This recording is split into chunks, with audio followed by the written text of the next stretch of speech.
Morning बच्चों। आज साहित्य सागर कविता भिक्षुक जो कि सूर्यकांत त्रिपाठी निराला जी द्वारा लिखी गई है। तो आज हम बोर्ड में आने वाले इंपॉर्टेंट क्वेश्चन आंसर्स पढ़ते हैं। साथ दो बच्चे भी हैं। सदा का अर्थ हमेशा, हाथ फैलाए, फैलाए का अर्थ भीख मांगना, बाएं उल्टे से वह मलते हुए पेट को चलते, और दाहिना हाथ दया दृष्टि, दया दृष्टि का अर्थ कृपा, दया भरी नजर पाने की ओर बढ़ाए, भूख से खाने की इच्छा, सुख होंठ, होंठ का अर्थ होंठ जब जाते, दाता देने वाला ईश्वर, भाग्य विधाता, भाग्य बदलने वाला से क्या कह पाते, घूंट आंसुओं के पीकर रह जाते हैं। तो गद्यांश है ये। तो प्रश्न एक, भिक्षुक के साथ कौन कौन है और उनकी हालत कैसी है। भिक्षुक का अर्थ भिखारी अकेला नहीं है, उस भिखारी के साथ उसके दो छोटे बच्चे भी हैं। वो बच्चे भी उस भिखारी की तरह ही हमेशा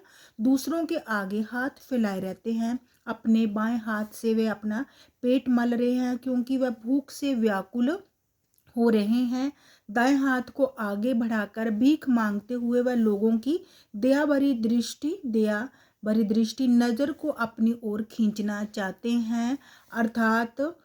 अर्थात ये बेबस लाचार लोगों से भीख में कुछ पाने के लिए उनकी ओर, अर्थात यह बेबस बच्चे, लाचार बच्चे लोगों से भीख में कुछ पाने के लिए उनकी ओर करुणा दया भरी दृष्टि से देख रहे हैं। प्रश्न दो, घूंट आंसुओं के ही पीकर रह जाते। इस पंक्ति का भाव स्पष्ट करते हुए लिखिए कि लाचार और जरूरतमंदों के लिए मन में प्रेम और संवेदना का अर्थ दया होना क्यों आवश्यक है। उत्तर, इस पंक्ति का भाव ये है कि भिक्षुक भिखारी के साथ आए बच्चे भूख से व्याकुल बेचैन है। भूख के कारण उनका पेट और पीठ मिलकर एक हो गया है, परंतु उन्हें भीख नहीं मिलती। इस संवेदनहीन दया से रहत समाज में कोई उनको पेट भरने के लिए मुट्ठी भर अनाज नहीं देता। अपनी विवशता मजबूरी पर उनकी आंखों में आंसू आ जाते हैं, अर्थात अंदर ही अंदर दुखी होकर रह जाते हैं और चुपचाप भूख को सहन करते हैं। भिक्षुक कविता में बच्चे बहुत भूखे हैं, कई दिनों से उन्होंने कुछ भी नहीं खाया है। गरीब और जरूरतमंद लोगों की देखभाल करना और उनकी मदद करना एक नेक प्रयास कोशिश है। हमारे मन में लाचार का अर्थ मजबूर और जरूरतमंदों के लिए प्रेम और संवेदना होनी चाहिए, प्रेम और सहानुभूति होनी चाहिए। हमें उनकी मदद करनी चाहिए, हमें उनके दुख दर्द को अपनाकर उनको खुशी मदद देनी चाहिए, और हमें संकल्प लेना चाहिए कि हम दुखी व्यक्ति की हर संभव सहायता करके उनके दुख दूर करने का क्या करेंगे, कोशिश करेंगे। चाट रहे जूठे पत्तल वे कभी सड़क पर खड़े हुए, और झपट लेने को उनसे कुत्ते भी अड़े हुए। ठहरो, अहो मेरे हृदय में है अमृत, मैं सींच दूंगा, अभिमन्यु जैसे हो सकोगे तुम। तुम्हारे दुख मैं अपने हृदय में यहाँ पे अपने हृदय में खींच लूंगा। तो भिक्षु को देकर प्रश्न, इंपॉर्टेंट प्रश्न, भिक्षु को देखकर कवि को महाभारत का कौन सा पात्र याद आता है और क्यों, या कवि के मन में उनकी दशा देखकर क्या भाव उठ रहे हैं, समझाकर लिखिए। भिक्षु को देखकर कवि को महाभारत का पात्र अर्जुन पुत्र अभिमन्यु याद आता है। अभिमन्यु अर्जुन का पुत्र जिसने अकेले ही कौरव सेना द्वारा बनाए गए चक्रव्यूह में घुसकर उसे तोड़ने का प्रयास किया।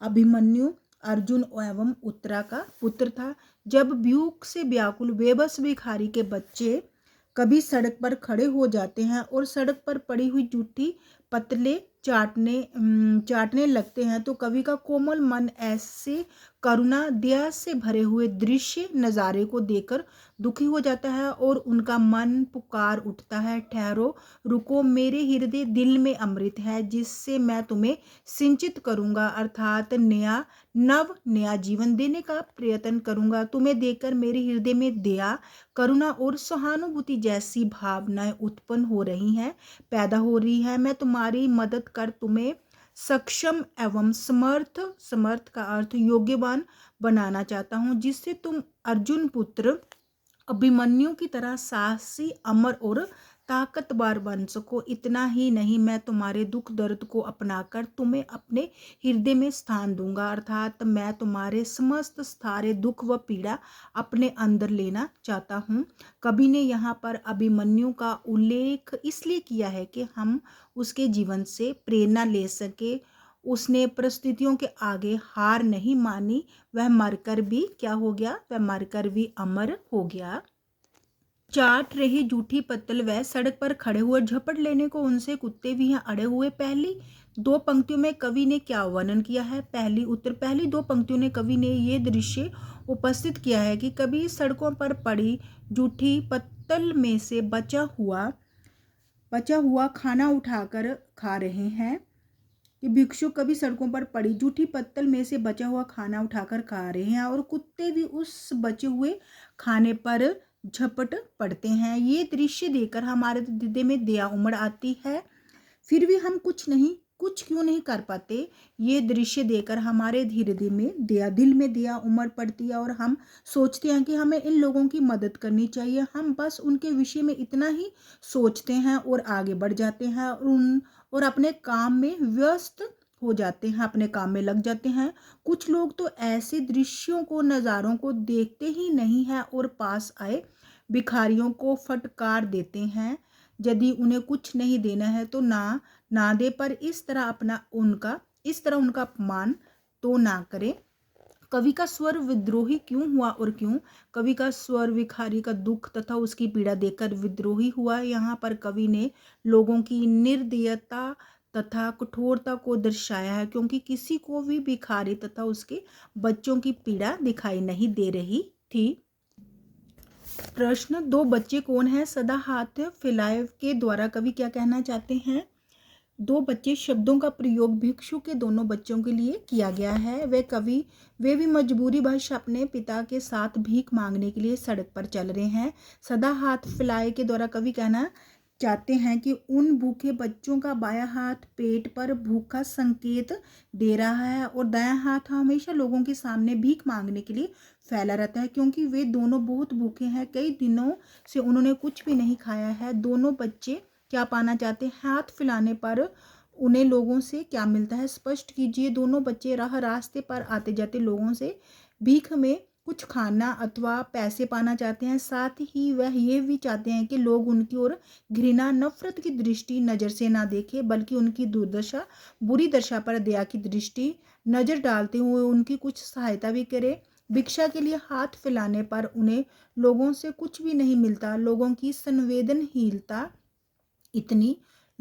संवेदनहीनता इतनी बढ़ गई है कि कोई उन पर ध्यान तक नहीं देता है।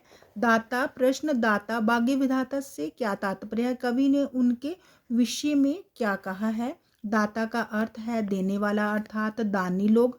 भाग्य विधाता का तात्पर्य है ईश्वर, अर्थात जो मनुष्य का भाग्य रचते हैं। कवि ने इन दोनों के विषय में कहा है कि उन भिखारी बच्चों की दयनीय दिशा को देखकर ना तो देने वालों का मन पिघला है और ना ही उनका भाग्य बनाने वाले ईश्वर को उन पर दया आई। किसी ने भी उन बच्चों के लिए कुछ नहीं किया। किसी ने भी उन बच्चों के लिए कुछ नहीं किया। तो बच्चों, अगर आपको मेरी वीडियो अच्छी लगी हो तो प्लीज़ लाइक, शेयर और सब्सक्राइब अवश्य कीजिए। धन्यवाद।